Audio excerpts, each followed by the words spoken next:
Computer. Good afternoon, Kennedale. I'm here with a special report. We have an announcement here from Superintendent Chad G. from the KISD schools. Chad, I didn't expect to see you so soon. I know I wasn't expecting to be speaking with you this quickly either, and I appreciate you fitting us in so we can get this announcement out and kind of help facilitate some things with our families. So, Well, go ahead. Why don't you just tell us the announcement? We'll move from there. well, in an abundance of caution, we have made a decision today to shut down the pre-K at Delaney for tomorrow through next Wednesday. So Wednesday would be the first time that they would be able to come back. We did this out of, as I said, an abundance of caution. We've had some staff members who are out, and we wanted to make sure that everything else was good and that we didn't have any linked cases to it that were going to manifest themselves into a bigger population of positive cases. So we decided to shut down. That gives us 5 days to sit there and assess and see if we need to shut down anything further than that. But right now we made that call. The calls went out to the parents, and we are sending notification to the Delaney campus. But, trying to be as transparent as we can why we did that and why we made that decision. And it was more just out of caution. We've also had to quarantine our 8th grade football team. Yeah. We made that decision last week to do that because we could not, in our best assessment, contact trace the way we needed to. So we felt it was in the best interest until we could get a grasp on how many positive cases there might come out of the 8th grade football team just to quarantine the entire team. So, we have been mitigating, and we've done a pretty good job. Our student cases are pretty low. We have had some faculty situations, and a lot of that was coming from outside factors. So we feel like our mitigation attempts have been very reasonable.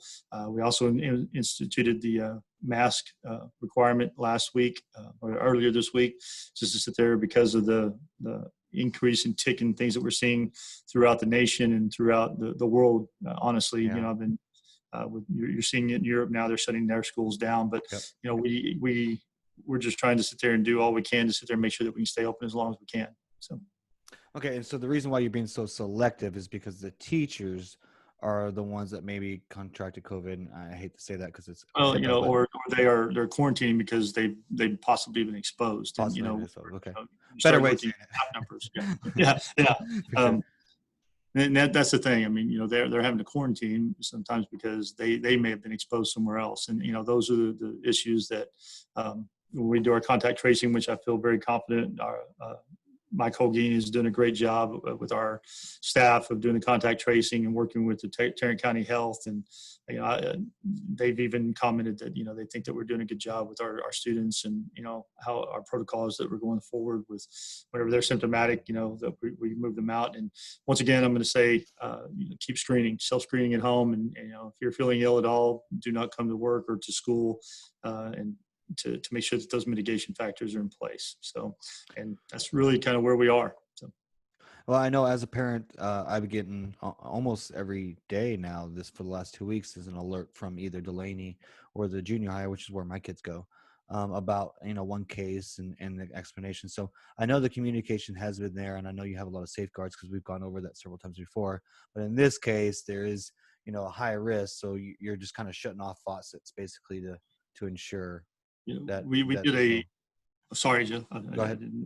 I said we did a stages that we created, and we said we have two or more linked cases that we can show that are linked, then we would shut down that area of the school. And in this case with the pre-K, we feel like they're linked, so we're definitely shutting that area down right now, until we can get a better handle on how widespread that might be. Okay, so you said 5 days, so that would be Tuesday through Tuesday, basically. Yes. And then what will happen? What would base your decision on letting them back, or more serious? Or if we start having more symptomatic people and more students and staff that are symptomatic or that end up being positive, that would definitely keep it quarantined longer. So right now we're not even quarantining; it's just mainly just shutting down to err on the side of caution. So. And we've kind of talked about this many times. It is what it is, and kind of roll with the punches with it, correct? Well, I've said it's like we're running the hurdles, and it's one at a time, and as they come along, and every situation is different. And we've had multiple situations on different campuses, and no two situations are the same. And how you with those. So we're really, it really comes back to the how fast you can do it and the contact tracing. And I feel like we've been pretty vigilant with that. So, and our nursing staff and our administrative staff done a great job of contacting the families or the parents and the students who, we feel like have been in close contact. And I know it's a sense of confusion for a lot of our families, is that they think that, they're not being contacted, they don't know anything. If their students were in close contact, they would have definitely been notified by the administration. And that's, I think, really kind of what we need to say. And in this case, we just feel like it's in the best interest to shut down the pre-K for a few days and make sure that everything's good. And then we'll come back on next Wednesday and start going again.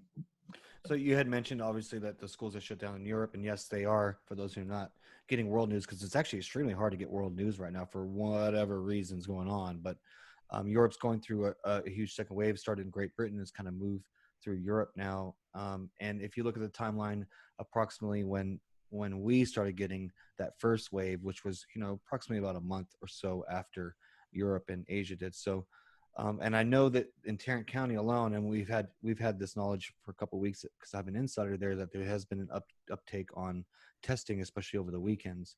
And just recently, the Tarrant County, as a result of that, Tarrant County Health Department has recommended to Tarrant County schools to do a shutdown. So, what's your thoughts on that recommendation right now?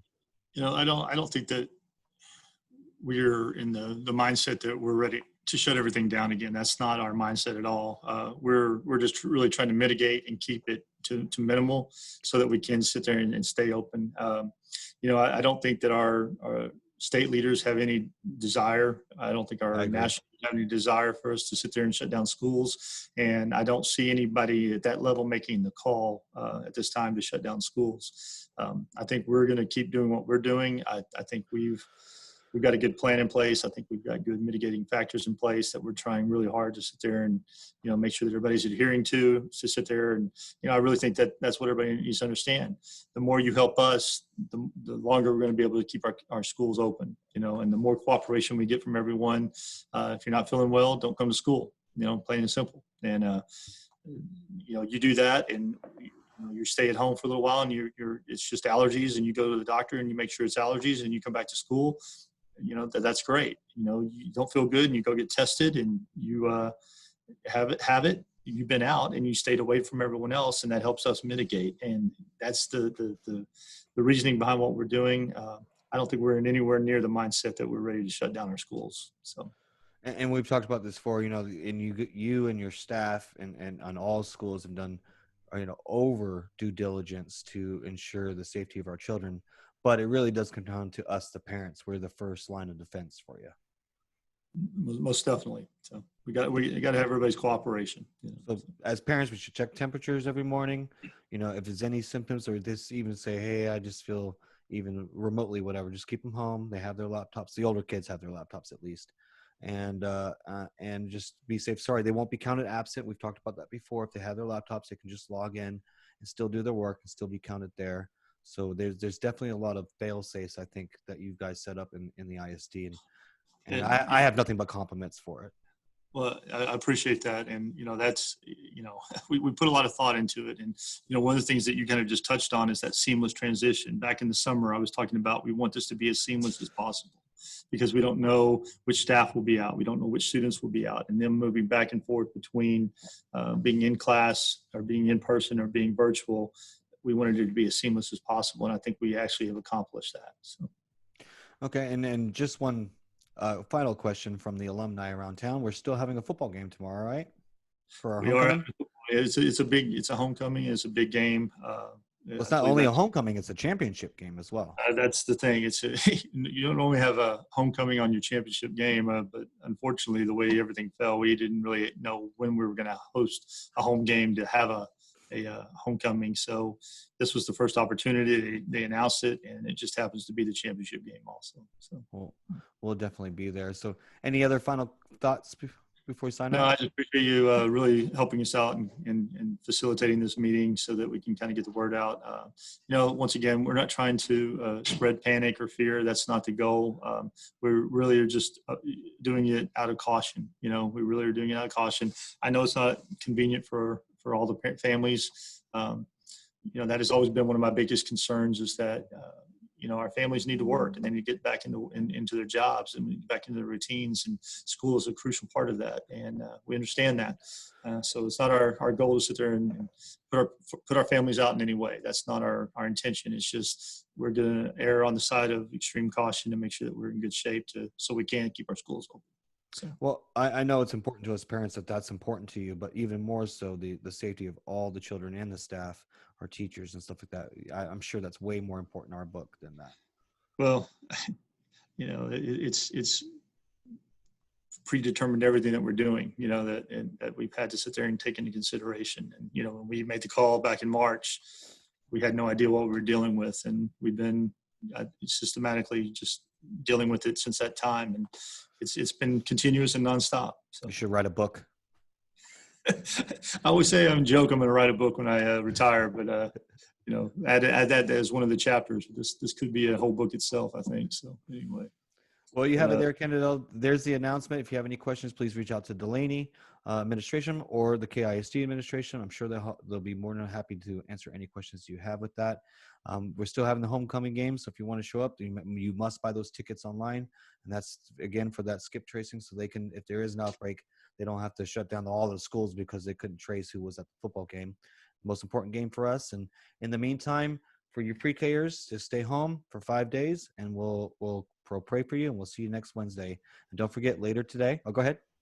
I was going to say, we have also at all KIC events, whether they're indoor or outdoor, masks will be required. So that yes. is a new direction also. So. I'm glad you brought that up, and we made that announcement in Kennedale News for you and did an article. But yes, masks are now required throughout the day. And don't forget, especially at the elementary level, they do have masks at the school, the full face mask. And then they don't bring it home. They just kind of check it out and they turn it back in. They'll clean them for the students, and they'll have it there for the next day. So if you don't want your children to have the mask covering, then you can opt. Then the school will also have the shields for you, and that will be fine. Correct? And at the football game. So everybody and at the football game. And it's outside. I really try, guys, when I'm doing announcements. I take it down, I make the announcements, and I pan out and put it back on, just so you guys know that behind that camera when I'm talking, it's on. But we'll see everybody tomorrow. Don't forget, later today, we do have the release of the KISD Place 7 between Felicia Moody and John Hunt.